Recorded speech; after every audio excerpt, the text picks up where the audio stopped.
ସ୍ୱାଧୀନତା ଦିବସ 10 ଧାଡ଼ି ଭାଷଣ।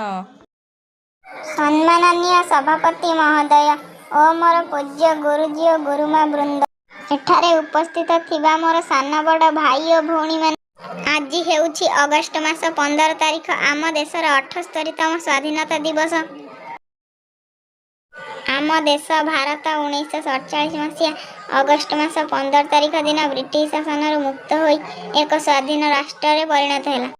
ସେବେଠାରୁ ଭାରତୀୟମାନେ ଏହି ଦିନକୁ ସ୍ୱାଧୀନତା ଦିବସ ରୂପେ ପାଳନ କରି ଆସୁଛନ୍ତି। ଆମ ଦେଶ ଭାରତକୁ ସ୍ୱାଧୀନ କରିବାରେ ବହୁତ ସଂଗ୍ରାମୀମାନେ ଅବଦାନ ରହିଛି। ସେମାନଙ୍କ ମଧ୍ୟରୁ ମହାତ୍ମା ଗାନ୍ଧୀ, ସୁଭାଷ ଚନ୍ଦ୍ର ବୋଷ ଏମିତି ଅନେକ ଯୋଦ୍ଧାମାନେ ଆମ ଦେଶର ସ୍ୱାଧୀନତା ପାଇଁ ବଳିଦାନ ଦେଇଛନ୍ତି। ଆଜି ଆମେ ସମସ୍ତେ ସେମାନଙ୍କର ବଳିଦାନ ଯୋଗୁଁ ଶାନ୍ତିପୂର୍ଣ୍ଣ ଜୀବନଯାପନ କରୁଛନ୍ତି।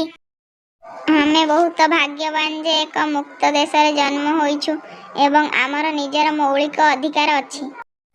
ଏହି ଦିବସକୁ ଅତି ଆନନ୍ଦ ଉତ୍ସାହରେ ପାଳନ କରିବା ସହିତ ଆମ ଦେଶକୁ ସ୍ୱଚ୍ଛ, ସୁନ୍ଦର ଏବଂ ସୁରକ୍ଷିତ ରଖିବା ପାଇଁ ଶପଥ ନେବା।